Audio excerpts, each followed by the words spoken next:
Welcome to Restaurant Catering Smarts, your go-to podcast for restaurateurs looking to better operate and grow their catering profit centers. With every episode, you can count on expert advice, innovative strategies, and tasty tips straight from industry leaders. Our purpose is to help your business thrive. So, let's dig in to another juicy episode. Hello again. I'm Michael Attias, your host of Restaurant Catering Smarts, and today's guest is Christin Marvin, founder and CEO of Solutions by Christin. With more than 2 decades in the hospitality industry, from line cook to multi-unit operations, Christin has become a trusted leadership coach, author, and speaker for independent restaurant owners. At the helm of Solutions by Christin, she partners with restaurant leaders to tackle their toughest challenges, preventing burnout, increasing retention, strengthening leadership teams, and building sustainable, thriving businesses. Christin brings a unique blend of hands-on restaurant experience and coaching insights into helping restaurateurs level up their leadership, their culture, and their bottom line. And we're excited to have her on the show today. But before we get started, let's take a minute to recognize our sponsor, CaterZen Catering Software. They help restaurants turn their catering chaos into calm. Discover why restaurants trust CaterZen to save them time and increase sales. Go to caterzen.com and sign up for a free walkthrough of their software. Now let's dive into this episode. Welcome, Christin. How are you doing today? I'm great. How are you, Michael? Thanks so much for having me. Oh, thanks for being here. I appreciate it. Not my normal backdrop. I'm in Michigan today. I sort of record this from wherever I am, sort of leading the nomadic or semi-nomadic lifestyle. I So love one that. of the first things I love to do is sort of an icebreaker question. So if you give me a number between 1 and 300, we'll pull one up. I'll go 28, which is my birthday. Okay. Your home is about to be hit by a tornado. You have 10 minutes to grab a few things and get out. What would you take? That's a great question. I have to take my 2 doodles. They are Chef and Madeline. They are my squad, my homies. I would take, it's probably what a lot of people would say, but I would take what photos I could. Luckily now most of that is digitized and could take with me. So definitely need my phone and my computer. So I've got all my memories there, and I would probably pack as much food in the car as I possibly can, just in case we get stranded somewhere, and some blankets. So mostly survival things, there's probably nothing else in the house that I can't replace that's worth, grabbing in 10 minutes. I think besides a pet and a significant other, everything else I have is on the cloud. So Yeah. I could get another laptop, and I've got, I don't know, 15,000 pictures on my Yeah. phone and iCloud. So even if I had to go buy a new phone, I'm good. Yeah. I joke, I would go to my friend Rhonda's house. Okay. She has got enough to last a year in her freezer and her pantry. Okay. Great food, great cook. So I would Love it. and probably enough toilet paper to last a zombie apocalypse. Sure. Yeah, we've been So through that before with the pandemic, right? Yeah, exactly. those are good friends to have, the ones that can cook and then have plenty of stored food. And hopefully she and her wife would be in Florida, so the house would be empty. And I could just help myself. Yeah, I love it. So let's talk about your background, how you got in hospitality, sort of your roots. Yeah, I was fortunate enough to get my first job as a line cook at 15. I'm from a small town in Missouri, and got a job at my family's favorite Mexican restaurant, which is still my favorite restaurant to this day. It's called Barbosa's. And Which town in Missouri, by the way? Sorry. Yeah, that's okay. St. Joseph, right? Just an hour north of Kansas City. Are you Okay. familiar? No, but there was a girl I went to college with. Her family was from Kennett, Missouri, Okay. and we went up there a few times. Really nice Gotcha. place and nice Yeah. family. Yeah, very simple way of life, very green. So yeah, I that was my first job. I ended up moving from Missouri to Colorado when I graduated from high school, and got a job. This was 1999. Got a job at Outback Steakhouse, my first serving and bartending job, and I absolutely fell in love with serving, bartending, the training, the systems. I was a very shy girl, from small town Midwest. So the industry, I really give it a lot of praise for helping this introvert come out and become an extrovert. I really learned all about teamwork and what to do and what not to do. I made, all the classic mistakes I think you do when you're first in the industry, partying too much and all those good things. But the money was amazing and it was super fun, right? It was dinner only, which was great. I did that for about a year and a half, and then I wandered up the street one day to a 5-star, 5-diamond resort because I heard they were having a job fair, and I was curious about what 5-star, 5-diamond service meant. And that hotel is called the Broadmoor. It's in Colorado Springs. It's absolutely gorgeous. Heard And of. yeah, if you ever get a chance, I would highly recommend it. It was built in 1918. I could tell you the whole story from the hotel, but I ended up working there for 5 years and cut my chops in management there, and ended up opening a couple concepts with the hotel. One was fine dining French.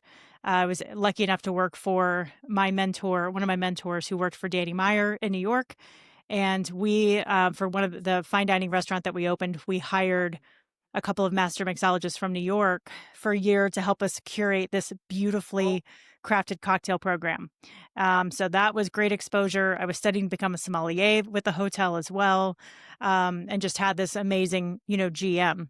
We had a Michelin star chef behind the kitchen helm, and it was just magical. I was 24 years old, learning about duck confit and hanger steak and osso buco and pairing it with wines from all over the world. And it was just an absolutely eye-opening Wow. experience for somebody from a small town. So anyway, I did that for about 5 years, ended up moving up to Denver, opened a really high volume Italian concept right in the heart of downtown Denver on Larimer Square. And it was wildly successful. 600 covers a night, just turn and burn. Incredible opening staff. And that was owned by a husband and wife chef team, and they wanted to expand. They'd already had 2 additional locations, one fine dining French, one fine dining Italian, and they wanted to continue to open as many restaurants as they could. So I became a business partner with them and kind of wore all the hats of training and people development and opening new concepts, running Cat 5 cable through the ceilings to get ready to program the POS. And we ended up opening 5 different concepts in 5 years. And that was just an absolute blast. We opened a speakeasy, barbecue restaurant, casual French. It was awesome. And then I decided I wanted a little bit of a shift in lifestyle and wanted to see my husband for dinner. And which is something I'd never done in Was that him my career. sitting at the bar? Was that him sitting at the bar? Yeah, exactly. So I jumped on with a high volume brunch concept. They had it was locally owned by 2 brothers. They had 6 concepts or 6 different locations, excuse me, all the same concept in Denver and one in California. And they had big plans to grow on a national level. So I was with them for 7 years, and we ended up growing from 6 to 48 locations all over the U.S. And then I jumped on with an ice cream company during the pandemic, which was just a great lesson in managing Gen Z, especially during the pandemic. And it was just a wild, awesome ride. But it's called Sweet Cow Ice Cream, some of the best ice cream you'll find out there. And then after all that time in the industry, and me, I'd gotten to a point where I was not taking care of myself, and I was pretty burnt out, and I was not taking care of my physical or mental health. I was drinking pretty heavily to cover up the fact that I was really unhappy in what I was doing. And I got my life back in shape, started working with a coach, and had an eye-opening moment that I wanted to start my own company, become a restaurant coach, helping support independent operators, knowing so many of the pain points that I had experienced, mainly that there was a lack of leadership development in the industry. And so I started my company 3 years ago, supporting multi-unit independent owners and operators, and it's been magical. Awesome. Yeah. Awesome. Somebody that doesn't know your journey or doesn't really know the behind the scenes, like you don't just wake up one day and say, "Hey, I've been in the restaurant business my whole life and I've developed these leadership strategies," or some of them you develop, but we all have mentors, coaches, thought leaders, books that inspire us. Where does your sort of like foundational philosophy about leadership and coaching come from? Like, we're not born with that, right? We Right. we learn from other people. So who are some of the people you've learned from? And we put our own spin on it, obviously, but Totally. Yeah, I mean, I was an only child. I am an only child. We didn't go out to eat a lot. In the Midwest, we would go to Kansas City and go to steakhouses and things like that when I was little. But I think, moving to Colorado really started to kind of open my eyes into what the restaurant business really could be and the fact that it was a career. And so when I shifted my mindset and started thinking, oh my God, this is something that I could do for the rest of my life. I really love what I'm doing. I started looking for those resources. And one was, the management training program that the hotel had, which was brief. But the other one that really shaped so much of who I am and still how I operate today was Danny Meyer's book, Setting the Table. I mean, I was lucky enough to be able to, read that book and it really resonated so much with me. And then to be able to work for someone that worked for Danny and see all of that illustrated in the book come to life in the restaurant and learn about the steps of service and systems and training and really see hospitality come into play and action like that was absolutely incredible. And that book was something that, gosh, I've probably read it 10 times over, but I bought it for every single staff member whenever we opened restaurants. That was our handbook and our playbook for opening. so if somebody hasn't read the book, like myself, what are 3 big takeaways? Danny talks a lot about, hospitality versus customer service, right? And hospitality is about the way that you make people feel.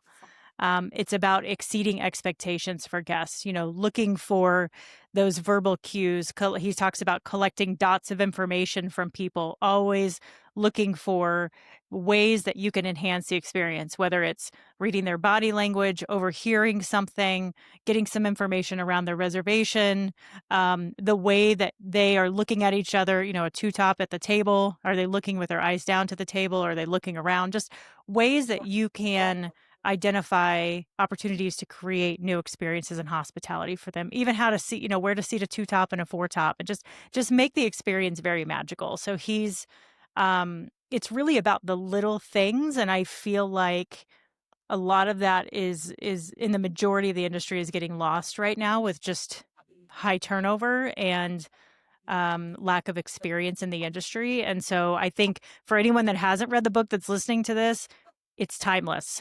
Everything, even if you implemented 5 things in that book, your restaurant will be better for it. It makes me think of nature versus nurture. I can't tell you how Mm. many times I've been out. I'm like, man, this server is on it. They can read the room.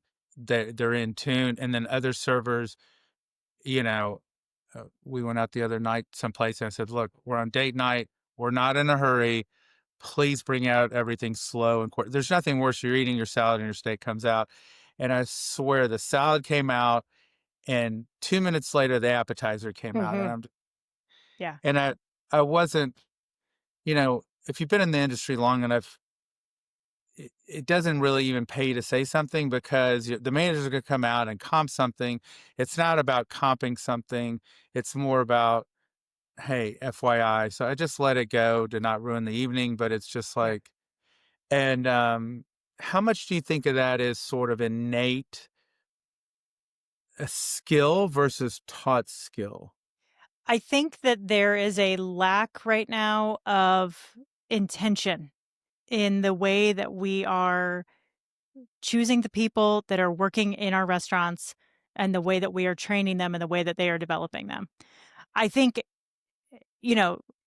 pre-pandemic, we had people that had been in the industry for 20 years and a lot of them looked at it as a career and they took a lot of pride in perfecting their craft. So they kind of taught themselves. There's a sense of competition, right? Like, I want to be the best server. I want to work for the best restaurants in this city. I want to, make the best guest impression that I can. And obviously all of that results in making more money. So I think there were people, the restaurant industry was a little bit more glamorous than I think it is today. And because because it has such a hard reputation and it is a very difficult business, and running a restaurant's never been more difficult than it is today. But I think it's putting, or I know it's putting so much more pressure on leadership and training. And so I don't know that it's innate. I think with what's happening with cell phones and tech and the way that our generation is coming up, the way that they're learning things, it's much more digitized than it is eye contact and human connection. And those are the things that we really need to teach, because that's where hospitality really shines. Do you think AI is going to change hospitality from a server standpoint? Because I've heard people talk about they've gone to restaurants where, Rosie the robot shows up with food on the tray.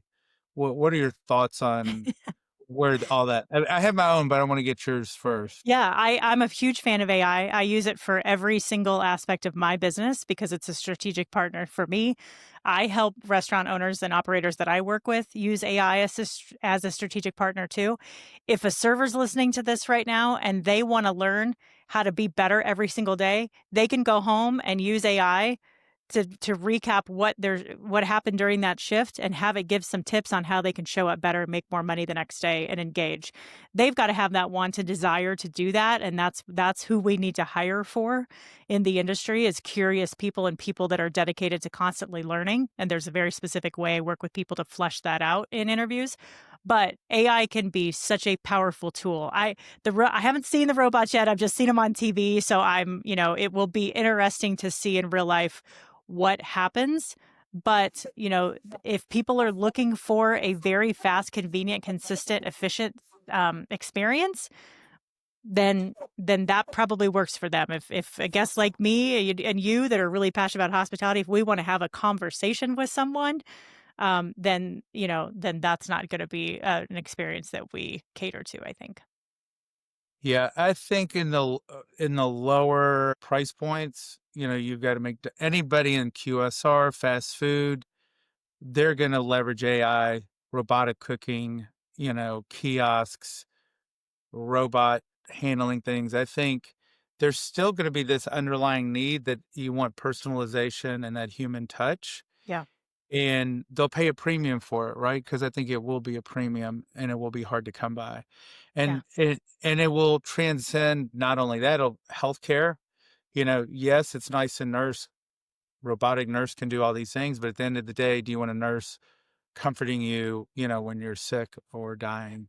Yeah. And I think we'll automate vehicles, but people will long to drive a car, so they'll go to car ranches. So there will be these offshoots that sort of take us back to old school. So it's Yeah. very interesting to see where it's going. It So is.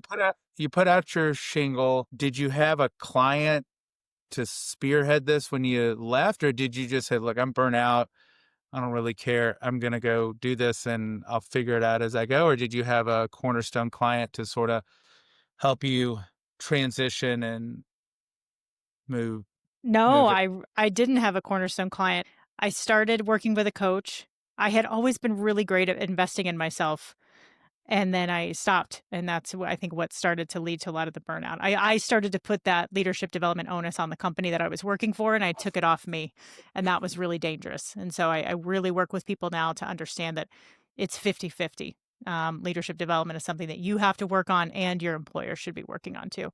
But I started working with a coach, and 3 or 4 sessions in, I had a huge moment of insight that the one-on-one work that we were doing in the sessions was my favorite part of what I'd been doing in the industry for 20 years. And I said, "Oh my God, I can make a career out of this." And again, get back to something that I absolutely love. So I started taking coaching courses, and right after my first course, I was in a room, virtually with 25 people who were coaching people from all different industries all over the world. And I was so inspired that there were a group of people like that wanted to make a huge impact in the world. And so I immediately got off that first call and built my website because I thought that was the first thing you needed to do to establish your business. Haha, you don't. And I just started making a list of 300 people that I had worked with in my past 20 years. And I just started picking up the phone and connecting and saying, "What are you doing? How are you? What's going on? What's your biggest pain point?" And just looking for opportunities where I could serve. And that's where my first couple clients came from. And then obviously, as you build business over time, things get a little clearer. and you become a little bit more specialized and specialized. But I knew I wanted to build a business in restaurants. I had an extraordinary network of people that I'd worked with before, and also some nonprofits that I'd been a part of. We have a magical nonprofit in Denver called Eat Denver, and it's comprised of 450 independent restaurant owners, and have been in part of that organization for many, many years. And so the connections were there. I just needed to learn how to kind of network and reestablish those connections in a new way. Awesome. Yeah. Yeah, you can't underestimate the power of your network, Yeah, for absolutely. sure. It's Yeah. I taught my son that all years ago when he was younger. He thought if you get good grades and do well in school, that'll get you through life. And I said, it's really about your Rolodex. Yeah. And he never believed me until he sold Cutco one summer and I gave him my Rolodex and he crushed it. He would have never gotten anyone to take a phone call if it wasn't, Yeah. because of connection. Yeah. So I Love it. don't think a lot of those things are really taught to kids these days. I don't know. Well, In college, I said, I think the phrase was just around in college, like, oh, it's about who you know, and that terrified me and made me mad because I didn't know anyone. I was very shy. So, but it is true. I have clients that come and work with me now that are in, some want to grow their business, some want to transition out of their current role in order to scale, some want to transition out of the business altogether. And so they start, the headache is, I got to build my resume and then I'm going to send it out to 100 companies online. It's like, no, let's not worry about any of that. Let's start with making a list of who you know and start having those conversations. for sure. So if somebody listening were to engage with you, like who's your ideal client and what are your like three superpowers that you could help them with and what might be going through their head where they go, wow, this resonates with me. I've never thought about this. Maybe I need to think about picking up the phone and calling Kristen. Yeah, I'll tell you a story. A client, um, potential client called yesterday. They have one very successful restaurant. Um, Husband and wife own the business. They want to scale to three. They know that there's cracks in the foundation of their business. They're both in the executive chef and GM role. They want to transition out of those roles and develop people to be in those roles so that they can truly be owners and less operators. So that's one example. I have So another leadership development. leadership development, yep, organizational design. So superpowers are we work with multi-unit independent operators and owners to make sure that they've got the right leadership team in place, that there's very clear expectations for them, and that they are hiring the right people in the organization so that we can focus on retention and build plans to nurture and develop those people. Because what I see that happens a lot in the industry is that independent owners find leaders around them that are loyal to them, and then they start creating positions for them. And that's very expensive. So I have a client in town who has 2 restaurants. They had 8 managers. They only needed 4. So we did an exercise together and cut out over $100,000 in salaries out of their business, which they can again then diversify into other areas that they need. So it's about identifying what roles the business needs first and foremost, and then finding people either internally or externally to fill those roles. Once you've got that stability in place, then your organization can start to thrive. Any other superpowers or I love I mean, the best part of what we do is we give owners the space to slow down and take a pause and really think deeply and differently about their business and challenge the way that they've been doing things because like I said earlier, this business has never been harder. You've got to be an expert these days in marketing and technology and competition. I enjoyed your episode yesterday or your last episode on collaboration over competition. It's so important to be a bigger brand ambassador for your restaurant than you've ever been before. And the industry needs more diverse restaurant owners. And so again, giving owners that space and time to slow down and really start to get them in the role that they actually want to play in and then figure out how to bring on the teammates that are going to help them run a successful business so they don't have to feel guilty when they walk away from the business or take days off. They can go enjoy time with their family. They don't feel like the business is running them. They're not getting blown up with 25 text messages an hour with little silly questions that the staff should be able to answer on their own. We give them that time and space back. It's really funny you mentioned that. When I had my first restaurant, Corky's Barbecue franchise, I had a pager that ages me. And I was like, oh, if you need anything, page me. And I'd get paged 5 times a night. Like, where's the key to the toilet paper holder? Just bullshit. And Yeah, I just threw the pager away and they figured it out without me. yeah, Right. yeah. And I've always been sort of lazy. We call it efficient to sound PC, but sort of lazy. I've never taken pride in working hard, smart, but I've worked with, and, when I say coached, taught restaurants, like, how to get in the catering business and focus on that. And I find that they all, it's almost like their identity, their significance is how many things they can do in a day and how busy they are. And you could tell them logically, like, look, you need to hire someone to do this and focus on that, right? But it doesn't happen, right? Because we could have a logical conversation about, hey, you need to watch your health, you need to stop drinking. But if you're still going to work every day and you're miserable, Yeah. yes, logically you connect with what I'm saying, and emotionally you don't. Mhm. How do you get your clients over to that Yeah, side where they get it? Or are they coming in enough pain and they're like, look, I'm in enough pain and I need some fucking help. yeah. Can, I'm ready for a change. Just tell me what to do. Where is it? Yeah, no, it's a great point that you bring up because it's a very old school way of thinking. We've been wearing this hard work and these 80-hour work weeks and this grit as a badge of honor. You're sick, who cares? You're showing up to work, right? Leave your shit at the front door. You're having a bad day, whatever. Leave it at the door and come in and do your job. It doesn't fly anymore. We're just in a different world. So, typically when owners come to us, they're ready for change. They know that the way that they are working is not sustainable and they are not living the life that they want to live and they're fed up with it. Or they see other people around them doing things differently and they're like, I want that. How do I get that? Coaching is not They're coming from a position of pain. How can y- I avoid y- this pain? yeah, exactly. They want something different. They want something better. They know that they've worked as hard as they can. They've hit a wall. And they want more, but they don't know how to go get it.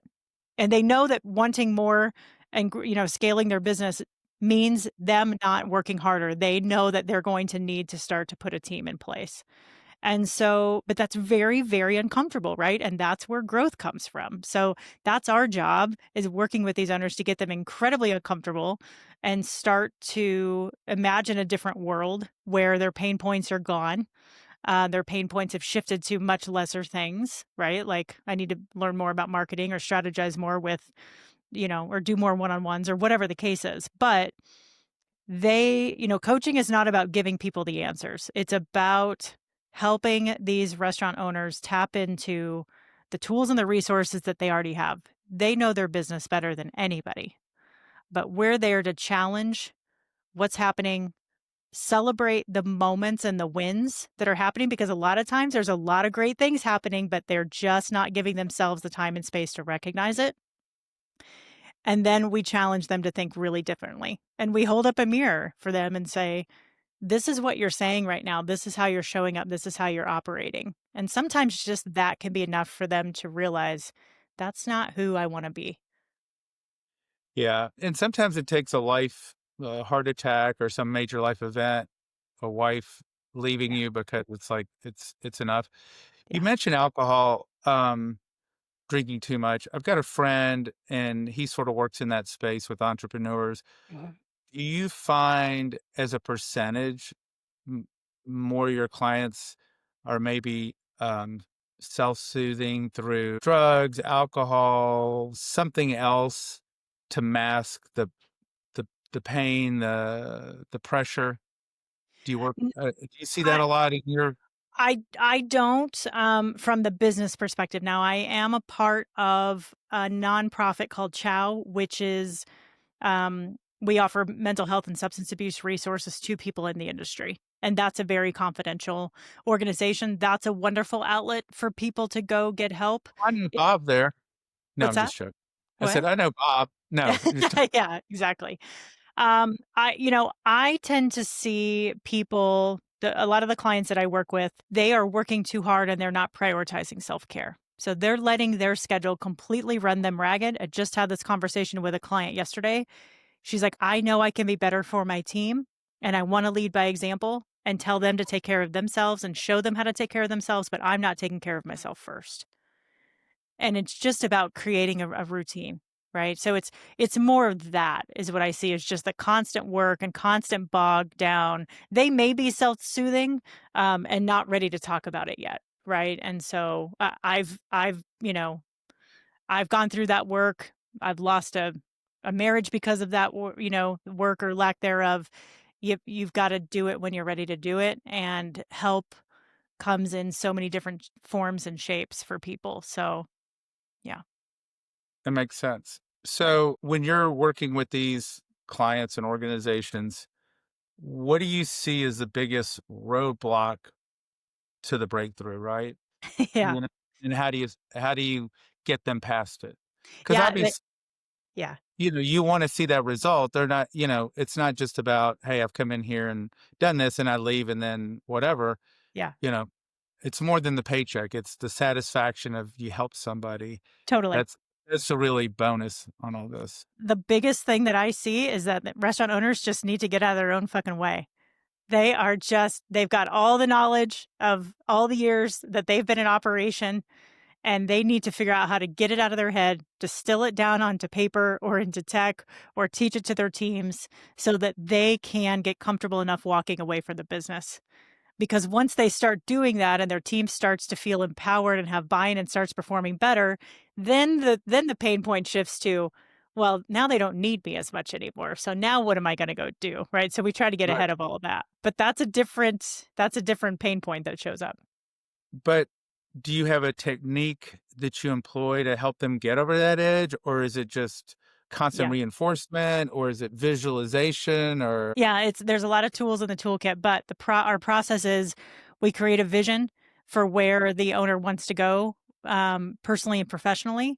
We create a roadmap with them on how to get there, and then we start to remove those roadblocks, because a lot of times the owners know what the roadblocks are, but oftentimes they don't either. And so there's a lot of discovery. So we work with people for 12 months or 9 months or 6 months because it takes a lot of time to unpack that. And then once we start rolling out change in the business, there's a very specific way that we teach them to roll out successful change so that it's sustainable. yeah, I would imagine it's at least a 12-month process to Yes. really unwrap everything, get Yeah. your head around it, and then sort of lay it out and then start working on it, because there's going to be, I would imagine, slips and falls and twists and turns as you Totally. go.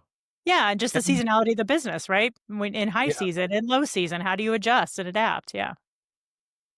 it's great that you've identified exactly who you work with. When I was doing consulting or teaching people, I found the toughest people were that mom and pop. They had one restaurant. They were in that really what I call dangerous middle. They weren't making enough money to say, wow, I'm thriving.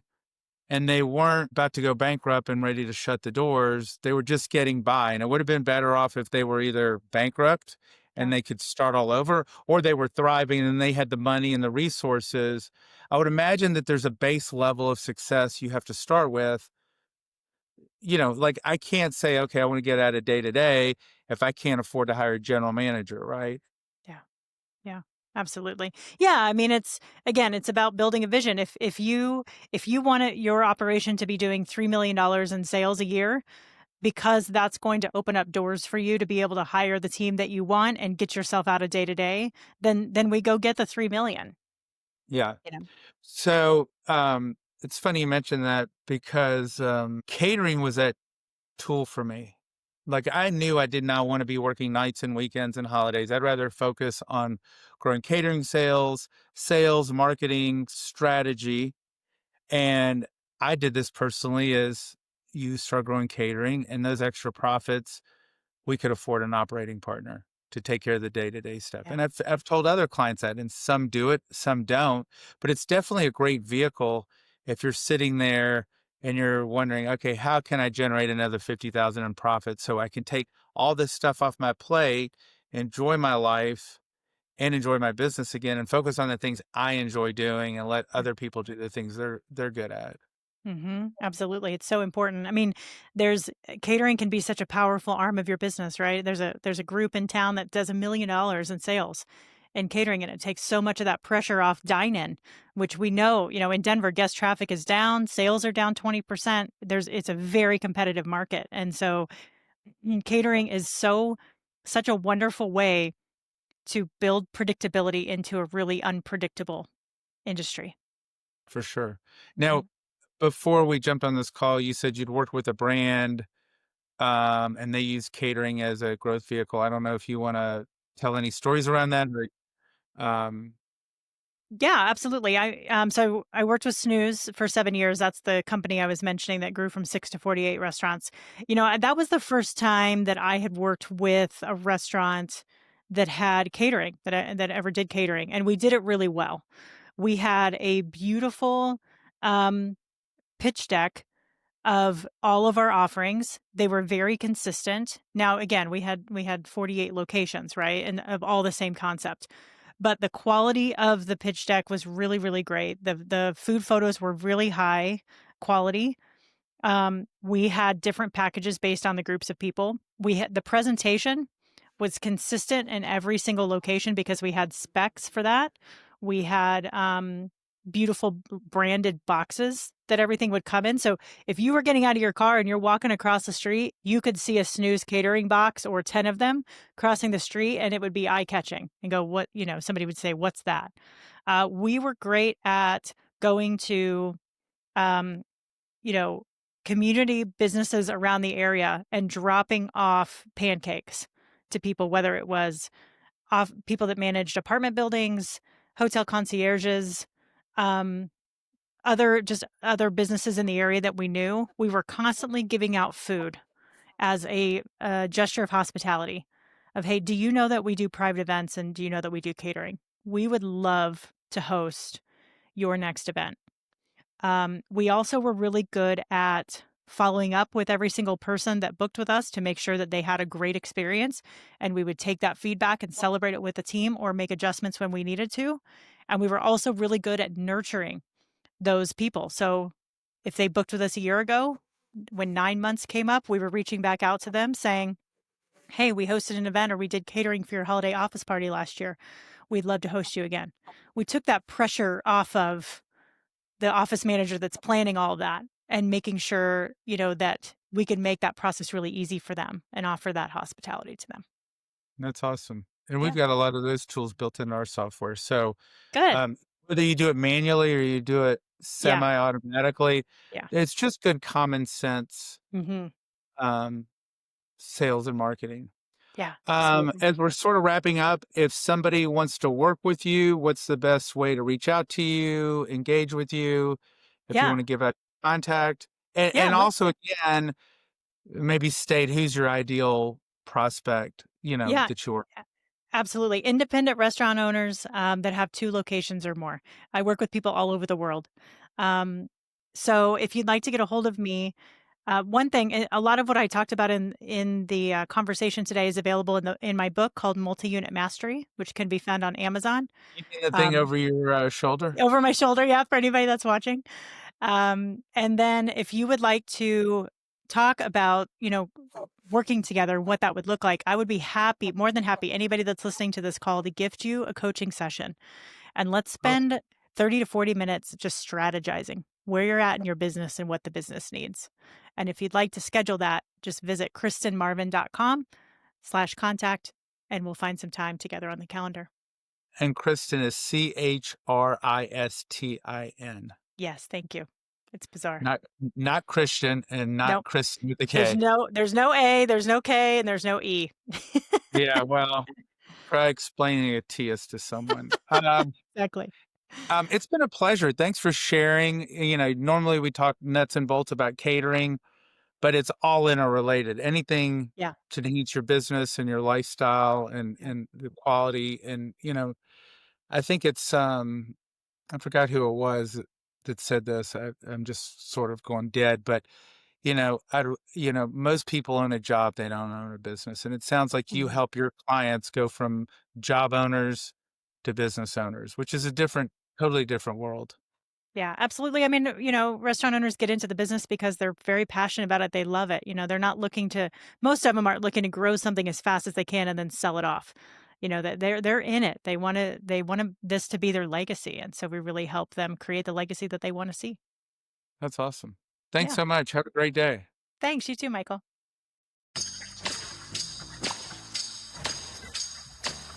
You've been listening to Restaurant Catering Smarts.